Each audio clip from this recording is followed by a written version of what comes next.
Sugar patients chapati రోటీ కాకుండా సంతృప్తిగా rice కూడా తినవచ్చు.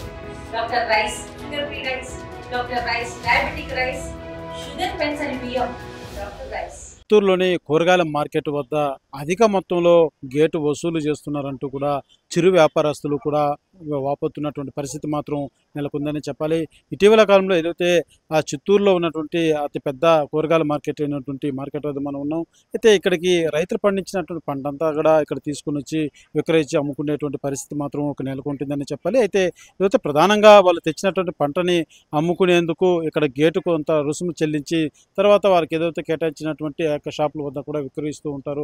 అయితే ఈ యొక్క మార్కెట్ వెలుపల ప్రాంతంలో మాత్రం చిరు వ్యాపారస్తులు ఎవరైతే ఉంటారో చిన్నపాటి కూరాకులు కట్టలు కావచ్చు, చిన్న చిన్న ఏదైతే కూరగాయలు కావచ్చు తీసుకుని వచ్చి అమ్ముకునేటువంటి వారు కూడా ఉంటారు. అయితే బయట అమ్ముకునేటువంటి వారి దగ్గర అధిక మొత్తంలో ఇక్కడ గేటు పేరుతో వసూలు చేస్తున్నారంటూ కూడా ఇక్కడ విక్రయ చిరు వ్యాపారస్తులంతా కూడా వాపోతున్నటువంటి పరిస్థితి. ఏదైతే ఒక 10 కట్టలు కూరాకులు కట్ట తెచ్చుకొని విక్రయించాలంటే కూడా దానికి 50 రూపాయల మేర వసూలు చేస్తున్నారంటే కూడా వాపోతున్నారు. అదే రకంగా మేము తెచ్చేదే అతి తక్కువ సరుకు, దాన్ని కూడా గేటు పేరుతో 50 రూపాయలు ప్రతిరోజు మేము చెల్లిస్తే మేము ఎలా బతకాలంటూ కూడా చిరు వ్యాపారస్తులంతా కూడా వాపోతున్నటువంటి పరిస్థితి. ఏదైతే మనం గేటు బయట ప్రధానంగా చూసుకున్నట్లయితే తోపుడు బండ్ల మీద చిన్న చిన్న కూరాకు కట్టలు కావచ్చు, చిన్నపాటి కూరగాయలు అమ్ముకునేటువంటి వారు కూడా వారి దగ్గర 50 రూపాయలు సైతం వసూలు చేయడం అన్నది మాత్రం చాలా చిరు వ్యాపారస్తులు చాలా ఇబ్బంది పడుతున్నటువంటి పరిస్థితి నెలకొందని చెప్పాలి. అదే రకంగా ఈ యొక్క మార్కెట్ గురించి మనం ప్రధానంగా మాట్లాడుకున్నట్లయితే గతంలో ఉన్నట్టు ఏదైతే వైసీపీ చెందినటువంటి విజయానంద రెడ్డి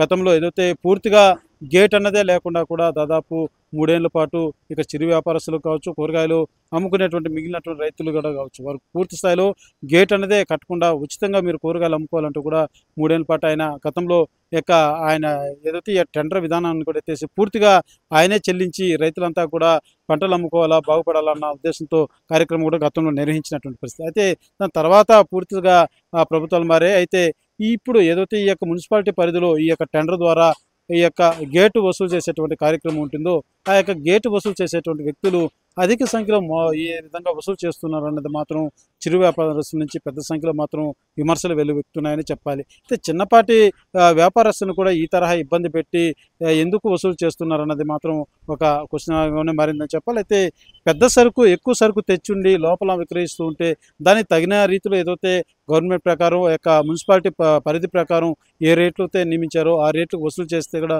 మాకేం బాధ లేదు.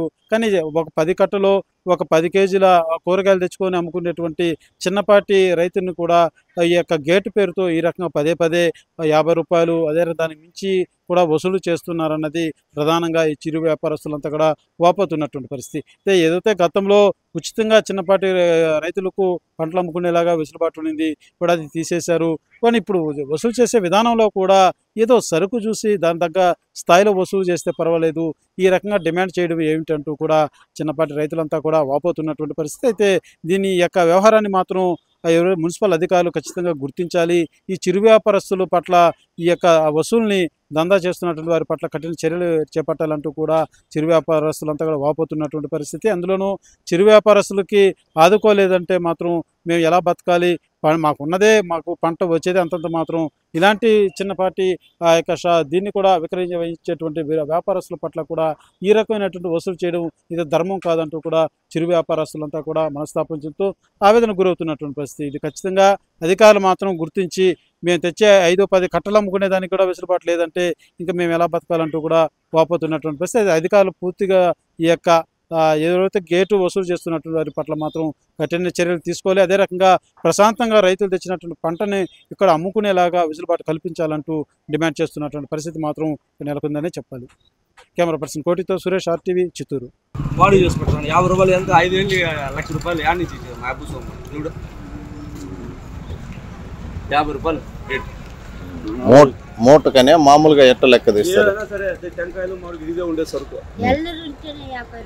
అయ్యా ఆవుదనే 50 రూపాయలు మంది 50 రూపాయలు ఎక్కువ ఉంటారా?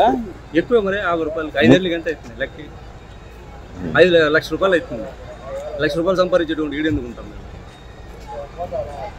మామూలుగా ఇప్పుడే ఆ మిషన్ బిల్ ఇస్తున్నారా? ఇంతకు ముందు ఎట్లాంటి బిల్ ఇస్తున్నారా? అది పాత ఉండదు ఏమని పాత ఎల్లో స్లిప్ ఇస్తాను దాని కూడా ఉంటుంది. ఈరోజు ఇచ్చేస్తా సార్ నీకే 500 రూపాయలు ఇచ్చేస్తా. 10 రూపాయలకి 6 రూపాయలకి వేస్తాను బెంగళూరు కేజీ ఎదుగో ఇస్తాను. ఎక్కువ ఉంటావు టోకెన్ పర్వాలేదు.